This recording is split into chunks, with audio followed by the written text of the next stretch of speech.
E essa frase de Zagallo é um exemplo de algo que viralizou antes mesmo do termo viralizar, né? Ele tem esse sentido que hoje todo mundo conhece, né? Em 1997 não tinha rede social e o contexto foi o seguinte, tá? Para os novinhos que estão acompanhando. Final da Copa América, Brasil contra a Bolívia, 3-1 pra gente, título pra seleção. Só que essa parte da entrevista é tão boa, tão marcante, que muita gente não sabe o que teve antes e depois. Vamos ver um trecho maior do Zagallo em 97?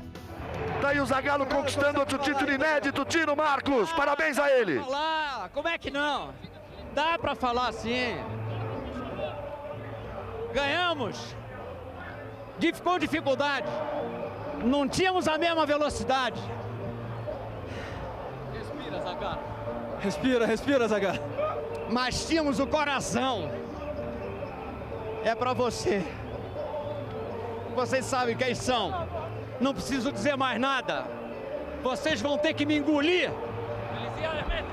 Zagallo, é uma das conquistas, é uma emoção parecida a uma conquista de um título mundial para você? Não, foi sensacional a vitória. Uma vitória lutada, uma vitória no sangue, na raça, na vontade. Daquele que ama o Brasil, não daqueles que repudiam. Há quanto tempo você não se emociona assim, Zagallo?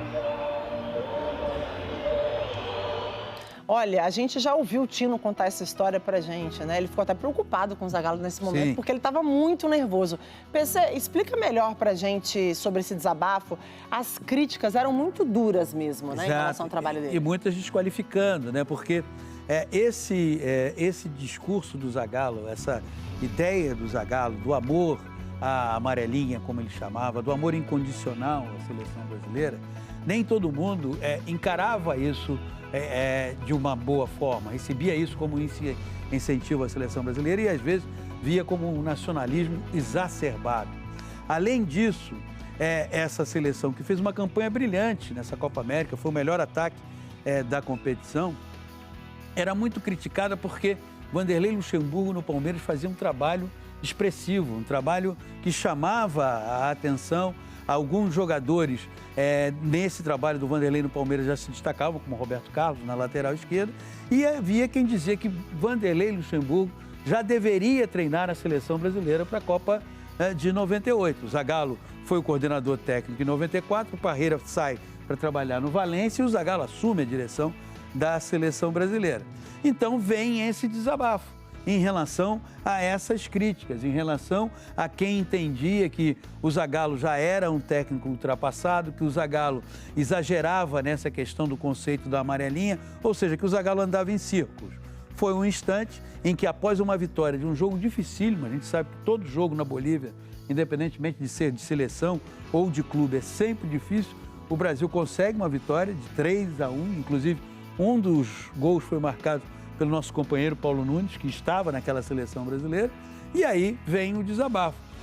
Eu lembro que agora há pouco alguém mencionou que o Garrincha, nos treinos do Botafogo da seleção brasileira, chamava o Zagallo de vermelhinho, porque volta e meia o Zagallo, o Jairzinho contou essa história, como ele corria muito, ele ficava vermelho. Num jogo como esse, tenso, na altitude de La Paz, ele estava mais vermelho do que nunca, mas ao mesmo tempo estava mais Zagallo do que nunca.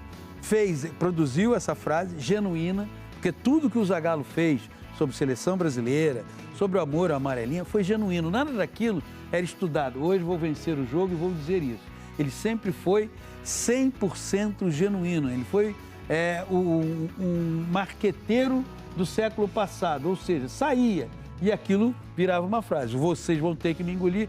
Eu acredito, inclusive, que essa frase, a partir desse episódio, agora do falecimento do Zagallo, vai ser pronunciada por muita gente, novamente. E ele sabia exatamente o que dizer, tempo, né, PC?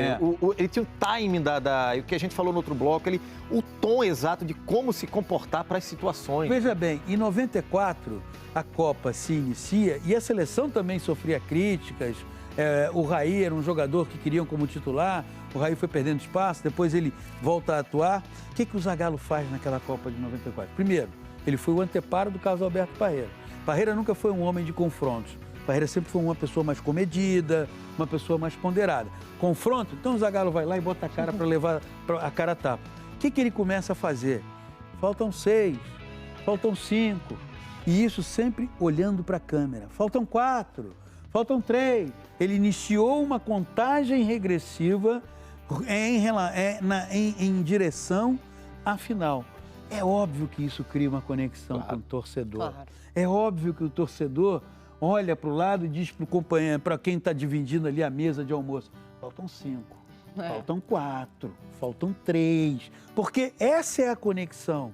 E isso é seleção brasileira. Conexão perdida e agora sem um personagem da estatura, da força e da energia do Zagallo para recuperar essa conexão.